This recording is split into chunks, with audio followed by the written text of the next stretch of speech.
So, Prince William didn't just casually bring up a disagreement during a family chat. He pulled out actual, irrefutable jeweler's documentation in a highly private, structured family meeting, and the entire narrative Camilla had been weaving about Princess Charlotte's pearl set completely, spectacularly fell apart right in front of the king.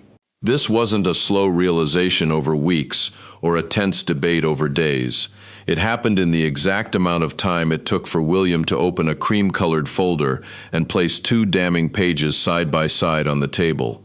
And honestly, the specific detail that makes this entire incident so much stranger and more intense is that Camilla didn't just lose the argument gracefully or retreat defensively, she physically collapsed. Her body literally gave out under the weight of the evidence before she could even formulate a coherent counterpoint. Today we are breaking down exactly what transpired in that room, why the timeline of Camilla's request simply doesn't add up, and what this explosive confrontation reveals about how the palace actually handles priceless royal inheritance when they think no one is watching. Before we dive deep into the granular details of this royal showdown, do me a quick favor and hit subscribe to my channel so you absolutely don't miss our future updates on stories exactly like this. It takes 1 second, and it genuinely helps the channel keep digging. Let's begin by setting the scene and analyzing the room itself, because context is everything. This was absolutely not a public event, nor was it a formal televised court proceeding. It was officially described internally as a private family review, which sounds incredibly civil, polite, and procedural, until you realize exactly who was sitting around that table. The attendees included two senior royal custodians whose entire, highly specialized job is knowing exactly where every single historic piece of royal jewelry is supposed to be, who has touched it, and where it is going. That specific detail matters immensely. You absolutely do not invite senior custodians to a casual, friendly family chat over tea. You only invite them into the room when there is a serious, factual dispute about provenance, about legal ownership, and about whether someone in the family has been quietly moving priceless items they absolutely shouldn't have been moving. William walked into this highly charged atmosphere carrying a cream-colored jeweler's file, which is absolutely not the kind of prop you bring to a relaxed discussion. He deliberately placed it on the table. He said almost nothing at first, letting the silence build. Then, he methodically opened the official certification, turned it precisely toward King Charles, and calmly revealed the single sentence that completely changed the trajectory of the entire conversation. The historic pearls had never belonged to Camilla. Not recently, not provisionally, not on loan, never. They were formally, legally designated exclusively for Princess Charlotte through a heavily documented, sealed family inheritance instruction. That is a massive distinction. That is absolutely not the same thing as a piece of jewelry simply being set aside in a general vault for anyone's future ceremonial use. That is a named, legally binding future recipient. Someone very powerful wrote Charlotte's specific name on an official record years ago, and that record carried immense legal and historical weight inside the royal household. Now, when Camilla first saw the certification, her immediate reaction was to laugh it off dismissively and loudly call it a simple administrative mistake, which, frankly, is a perfectly natural first line of defense. If someone suddenly hands you official paperwork explicitly stating you cannot have something you genuinely thought you could, your immediate instinct is to question the validity of the paperwork. But here is exactly where William's approach gets terrifyingly methodical. He didn't argue with her denial. He didn't raise his voice or show anger. He simply, quietly removed the second page from the folder and placed it directly beside the first. The inventory numbers matched perfectly. The specific jeweler's marks matched flawlessly. The complex inventory references lined up without a single discrepancy, so now Camilla's casual administrative mistake explanation has to somehow account for two entirely separate documents, originating from two entirely separate, highly vetted sources, both undeniably pointing to the exact same conclusion. That is no longer a simple clerical error. That is a documented pattern of truth. King Charles, who had been silently watching this tense exchange unfold, read the final damning paragraph once, and then read it again.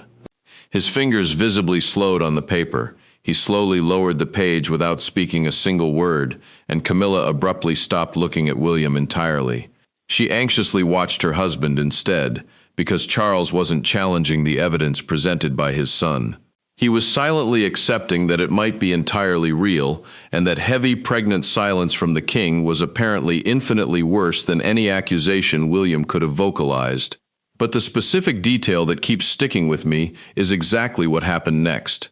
William continued calmly, explaining that the provenance file, which is essentially the meticulously documented history of exactly where an object came from, who originally owned it, and who controlled its movement, contained something significantly more troubling than just a standard future designation. There was a specific handwritten cross-reference clearly connecting the pearls to an older, highly restricted royal inventory that was actually created long before Princess Charlotte was even born. Someone with immense authority had later gone back and updated that specific historical record. Someone had highly deliberately added the young princess's name to it. So, this absolutely wasn't a casual case where Charlotte's name simply appeared by accident or through some modern, lazy administrative convenience. Somebody made a highly conscious, deliberate decision to permanently attach her specific name to that exact pearl set in an older, foundational record. That is deeply intentional. That is someone powerful sitting down and explicitly stating, this piece belongs to her eventually, and no one else. Which means Camilla's defensive claim that she simply didn't know, that absolutely no one warned her about the restriction, becomes incredibly, impossibly hard to sustain. Because the vital notation didn't just exist in one obscure, forgotten place, it was added deliberately and prominently to a primary historical record. And exactly when William revealed that undeniable fact, Camilla rose from her chair far too quickly. Her face completely changed color. She desperately reached for the edge of the heavy table to steady herself, missed it entirely, and physically collapsed back against her chair as Charles urgently moved toward her. Catherine sat completely frozen. William abruptly stopped speaking. And then, one of the senior custodians broke the heavy silence and quietly stated that the jeweler's file William presented was actually only the beginning. Another, even more sensitive document existed, and that specific page explicitly explained exactly why Charlotte had been chosen to receive them. Let's just sit with the gravity of that for a second. The custodian, someone whose entire, highly respected professional role is maintaining absolutely accurate, unquestionable records, just told the room there was more. Not gossip, not speculation, not palace rumor, more hard documentation. And that documentation specifically, explicitly, explains exactly why Charlotte was selected as the sole recipient. That is the exact kind of emotional detail that instantly transforms a dry, bureaucratic jewelry dispute into something intensely, deeply personal, because it strongly suggests the original decision wasn't arbitrary. It wasn't just a matter of, we need to assign this valuable asset somewhere. There was a profound reason. And that reason was permanently written down. And Camilla, sitting there visibly recovering from a literal physical collapse, had to rapidly process the fact that the exquisite pearls she desperately wanted weren't just temporarily unavailable. They were deliberately, permanently promised to a child with highly documented, personal reasoning attached. And that specific reasoning was about to be revealed to the room. Now, before we go any further into the fallout, I need to explicitly explain something crucial about exactly how royal jewelry actually works behind the scenes. Because it is incredibly easy to hear the phrase pearl set and casually think we are just talking about a pretty necklace someone decides to wear to a fancy dinner. But inside the highly guarded walls of the palace, historic pieces carry enormous, almost unimaginable weight. They are absolutely not just shiny accessories. They are potent symbols of unbroken continuity, of strict inheritance, and of deep family memory. When a specific piece is explicitly designated for a specific person, especially a minor child, it is absolutely not just sitting in a dusty drawer somewhere waiting to be casually claimed by whoever wants it. It is fiercely protected. There are rigid legal procedures. There are designated guardians. There are meticulous records, and casual access to those specific pieces isn't supposed to happen. A senior royal can certainly wear an item for a specific event without actually owning it. That is called ceremonial use. It is strictly temporary, closely monitored, and it absolutely does not change the underlying legal designation of ownership. But a formal inheritance instruction is entirely different. That is a named, specific person holding a legally binding future claim. And Charlotte's name was definitively in that protected category. So, when Camilla formally requested that the pearl set be physically moved from the highly restricted long-term family reserve directly into her own personal everyday ceremonial rotation, the massive distinction between those two distinct categories became the entire source of the conflict. Ceremonial rotation means the piece joins the approved group of jewels readily available to her for repeated official use.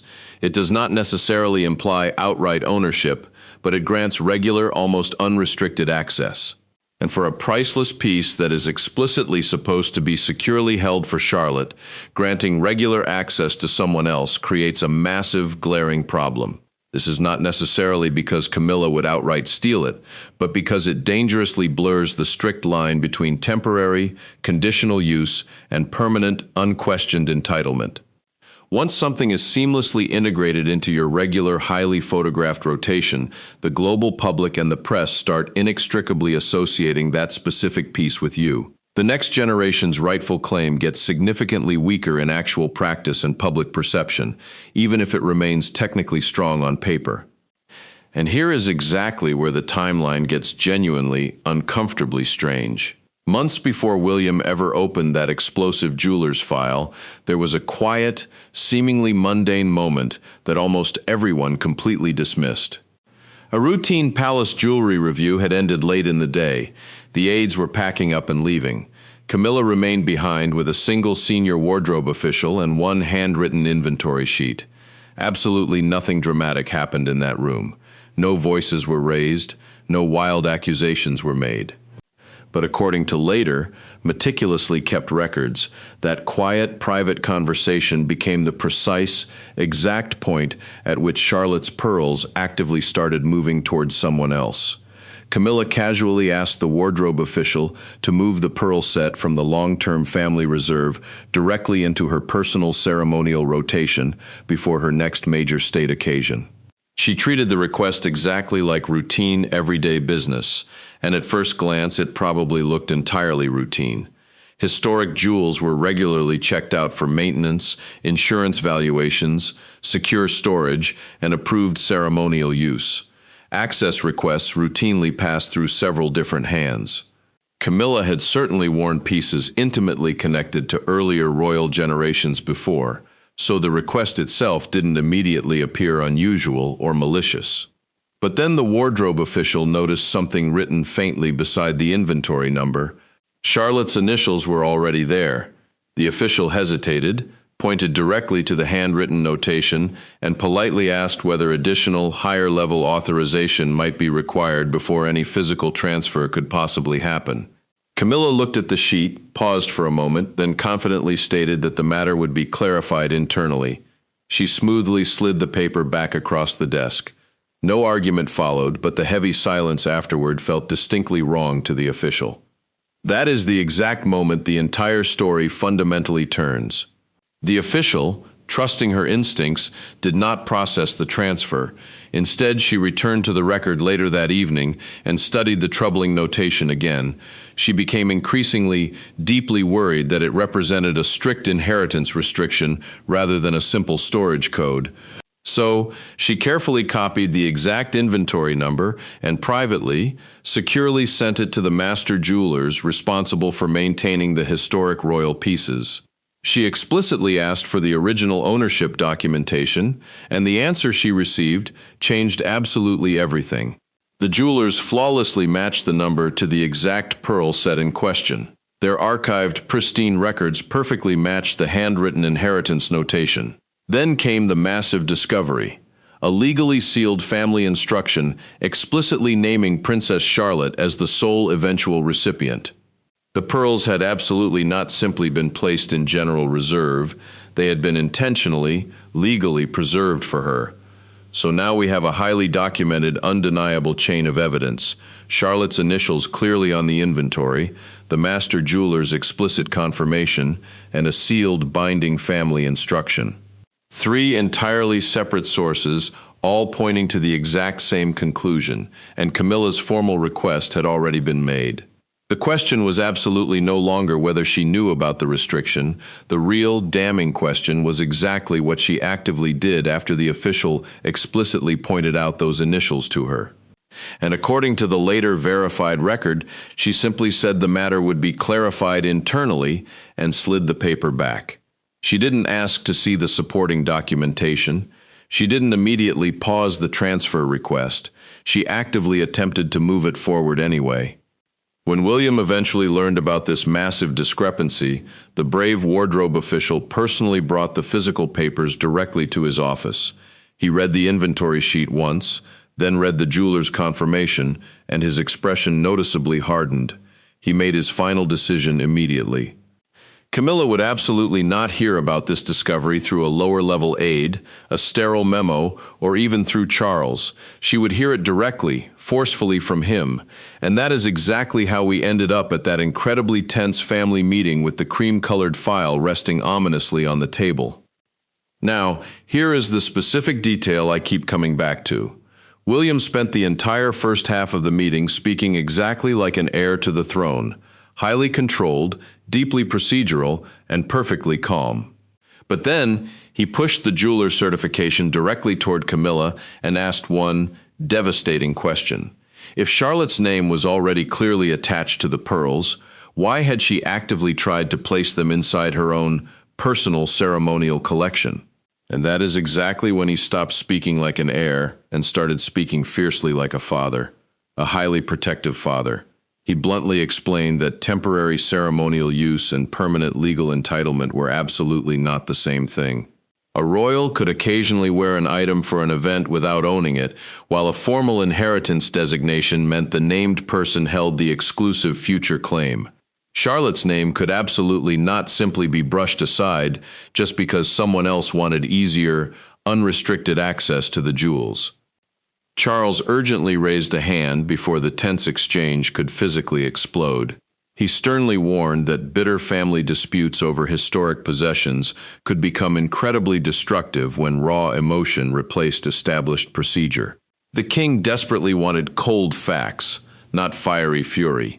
But even he couldn't possibly remove the immense personal weight from the room, because this was absolutely no longer a boring administrative argument about storage protocols. It was fundamentally about whether a young granddaughter's documented rightful inheritance had been knowingly, deliberately challenged by her step-grandmother. And then William turned his body fully toward Camilla. He told her, looking her in the eye, that he could have easily accepted a genuine misunderstanding. He could have accepted honest confusion over an obscure inventory code. What he absolutely could not and would not accept was someone continuing to push the request forward after Charlotte's name had already been explicitly noticed and pointed out to them. That is the absolute core of the betrayal. The initial request might have honestly been a mistake, but once the official pointed out those specific initials, once Camilla physically saw the notation and dismissively said the matter would be clarified internally, the mistake instantly became a deliberate choice. And that specific choice is exactly what William couldn't forgive. Camilla furiously snapped back. She vehemently said she had absolutely never tried to steal from a child and angrily accused the prince of maliciously twisting a simple household request into a brutal public humiliation inside the family. She stubbornly insisted she had genuinely believed the matter still required further clarification. Her voice hardened noticeably as she looked pleadingly toward Charles, clearly expecting him to aggressively intervene on her behalf. But William absolutely didn't retreat an inch. He calmly removed one final devastating photocopy from the folder and placed it deliberately beside Camilla's hand. She stared at it, but flatly refused to physically touch the page. Instead, she pushed her heavy chair backward, desperately putting physical space between herself and the undeniable evidence. The notation on the page was dated, The meticulous wardrobe official had recorded that Camilla was explicitly informed that Charlotte's initials appeared beside the pearl set before the transfer request was allowed to continue. That single, documented detail completely destroyed the absolute safest, most plausible explanation she had left. Catherine, who had been completely silent, finally broke her silence.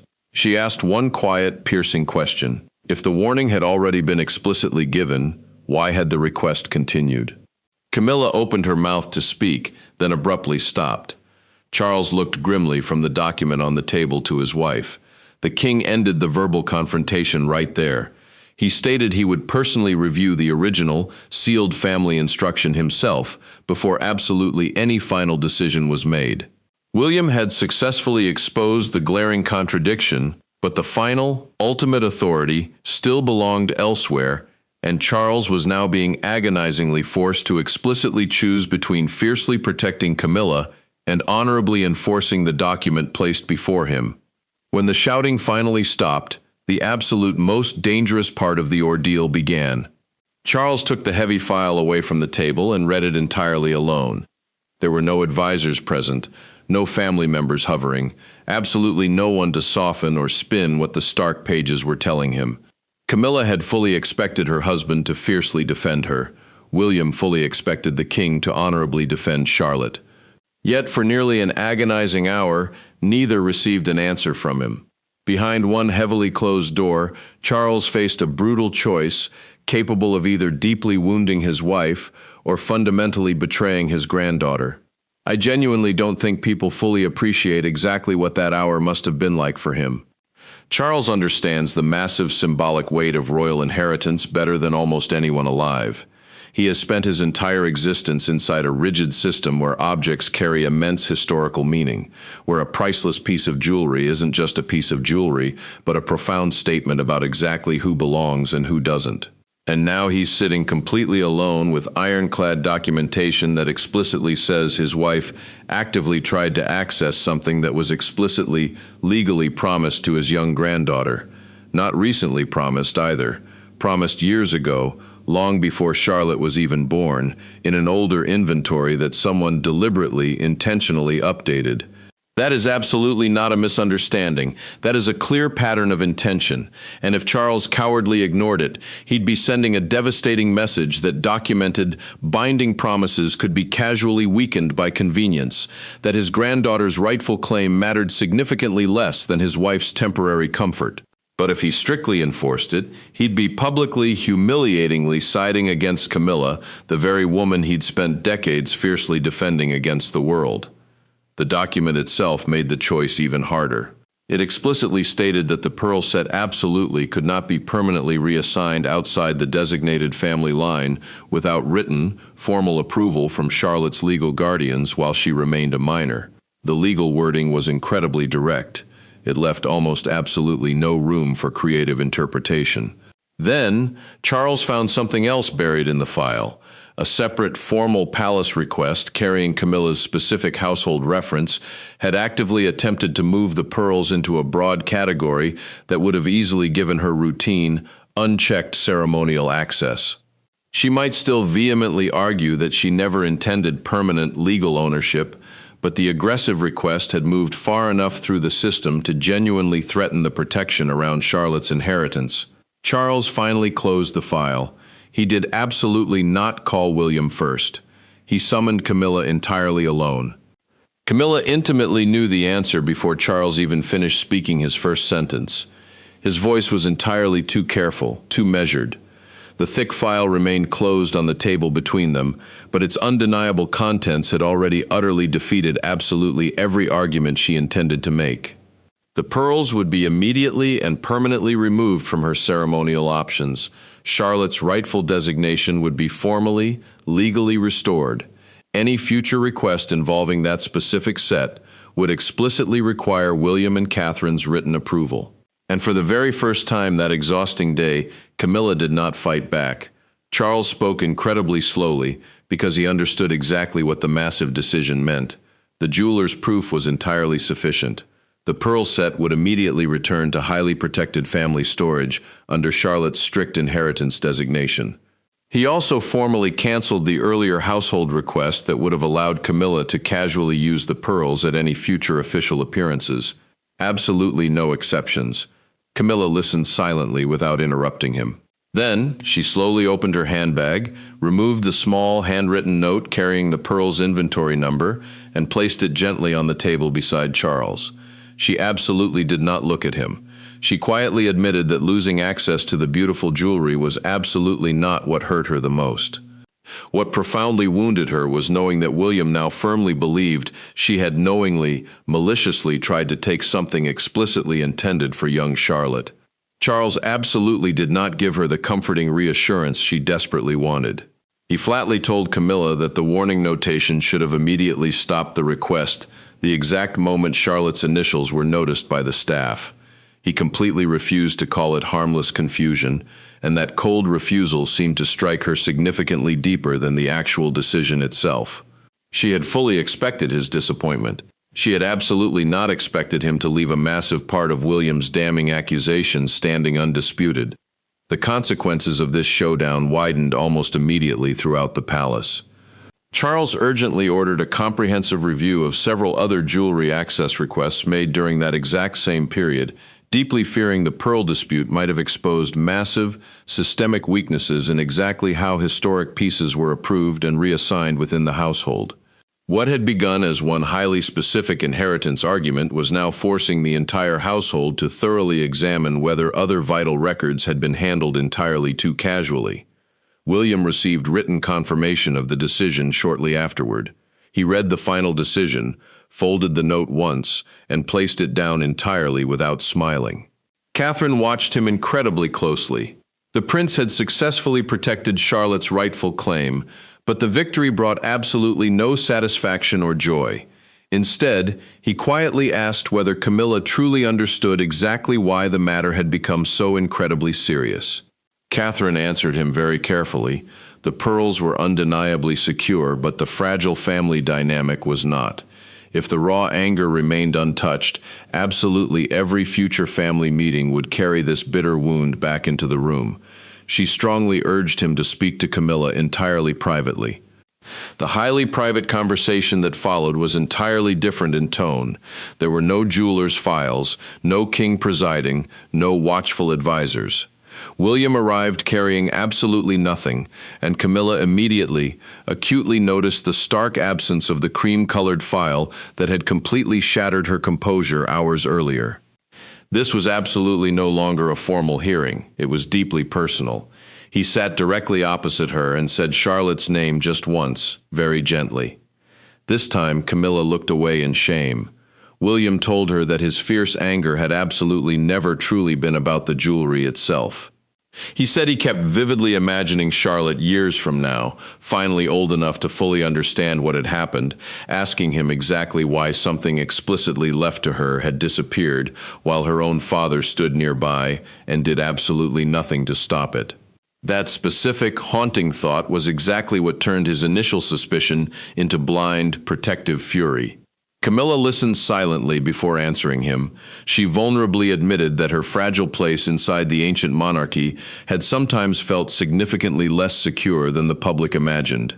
Important, highly visible historic pieces had become potent symbols to her, tangible signs that she had finally been truly accepted by the institution rather than merely tolerated. She openly acknowledged exactly how shallow that could sound, but the desperate desire for recognition had slowly, insidiously blurred her judgment. Then, she finally admitted exactly what William had been waiting to hear all day. Camilla confessed she had seen Charlotte's initials on the paper. She said she desperately convinced herself the faint notation simply meant future consideration, absolutely not a binding, legal inheritance designation. She fully acknowledged that she absolutely should have stopped the process and explicitly asked for clarity instead of arrogantly allowing the request to continue. For William, that honest admission mattered immensely, because she was absolutely no longer challenging the hard evidence. William did absolutely not offer her easy, instant forgiveness. He told her very plainly that Charlotte could absolutely never, ever become leverage in anyone's desperate struggle for royal standing. He accepted her formal withdrawal of the request, but he absolutely did not pretend the fragile trust between them had been magically repaired. Camilla asked for only one single thing before he finally left the room. Someday, if William and Catherine permitted it, she desperately wanted to tell Charlotte herself that the beautiful pearls had absolutely always been hers. William gave absolutely no firm promise, but he also did not completely refuse the request. By the following morning, rumors of the confrontation had inevitably escaped the thick palace walls. Yet, what truly captured the public's imagination was absolutely not the monetary value of the pearls. It was the powerful, resonant image at the very heart of the dispute, an older generation seemingly struggling over something that had already been promised to a young, innocent princess. Fervent supporters naturally saw William as a fierce, highly protective father defending his child's legacy. Cynical critics merely saw a messy family dispute becoming brutally, embarrassingly public. And outside Buckingham Palace, a small, curious crowd gathered around a newspaper kiosk where the fictional Evening Herald carried a massive full-front page boldly declaring "Charlotte's Pearls Restored," right beside a beautiful image of the young princess.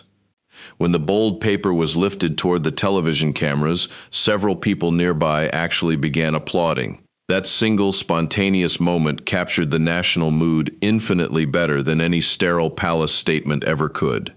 Palace communications officially confirmed only the absolute central decision.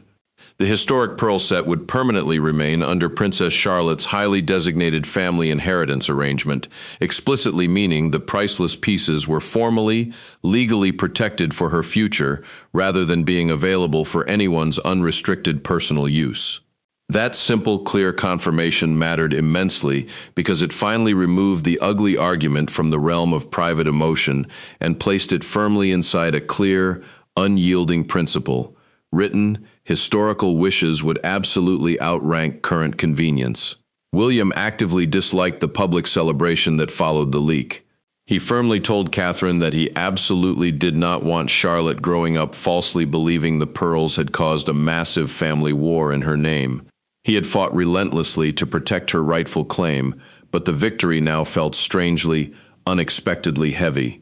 Catherine wisely reminded him that their daughter fully deserved the inheritance without also having to carry the toxic bitterness attached to it.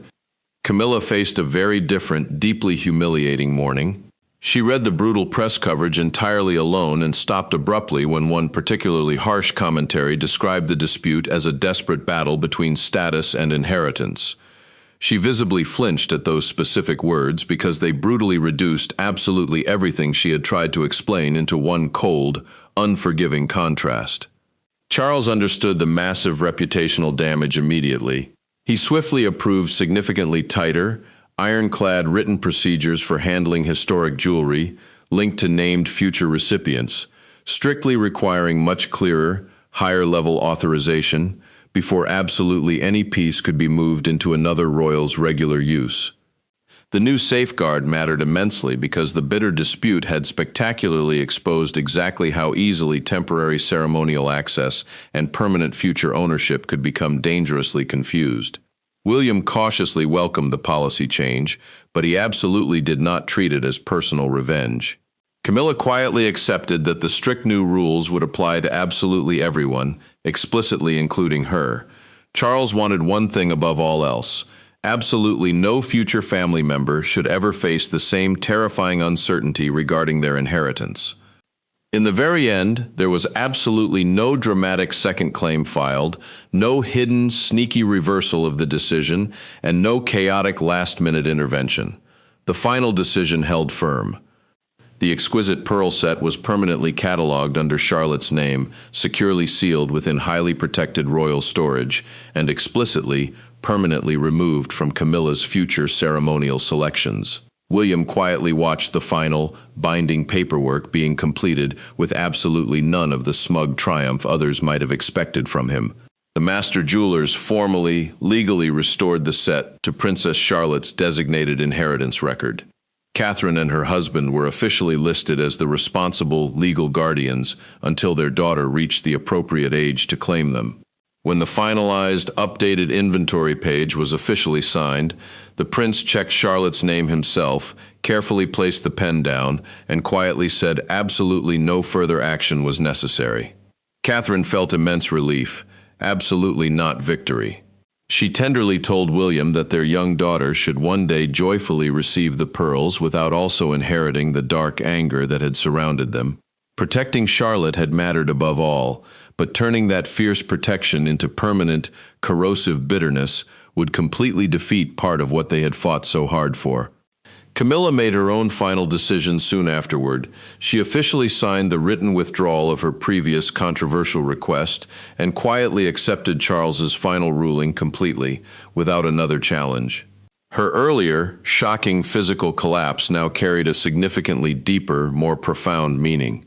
It had vividly marked the exact, terrifying instant when arrogant confidence gave way entirely to the crushing realization that current position alone could absolutely not override a heavily documented historical family promise. Charles also accepted his share of responsibility. In a highly private, sobering conversation with William, the king openly acknowledged that his initial hesitation and delay in confronting the uncertainty had recklessly allowed the tension to grow into a crisis. He significantly strengthened the entire approval process afterward, absolutely ensuring that historic pieces attached to named recipients could absolutely not be casually moved into another person's regular use ever again. The reigning monarch had finally chosen absolute clarity where his previous hesitation had once created genuine danger. William and Camilla absolutely did not suddenly become close friends. Their relationship remained incredibly guarded, but the deeply private conversation between them successfully prevented the bitter dispute from becoming a permanent, unhealable rupture in the family. The prince ultimately accepted her withdrawal. She entirely stopped contesting Charlotte's clear entitlement. That fragile truce was enough to finally close the argument. Charlotte remained blissfully protected from the ugly confrontation itself. One day, she would receive significantly more than just beautiful pearls. She would inherit undeniable, documented proof that a sacred promise made in her name had been fiercely, relentlessly defended long before she was ever old enough to defend it herself. The massive file was securely closed and permanently archived. Charlotte's name remained untouched on the page. Absolutely nobody challenged it again.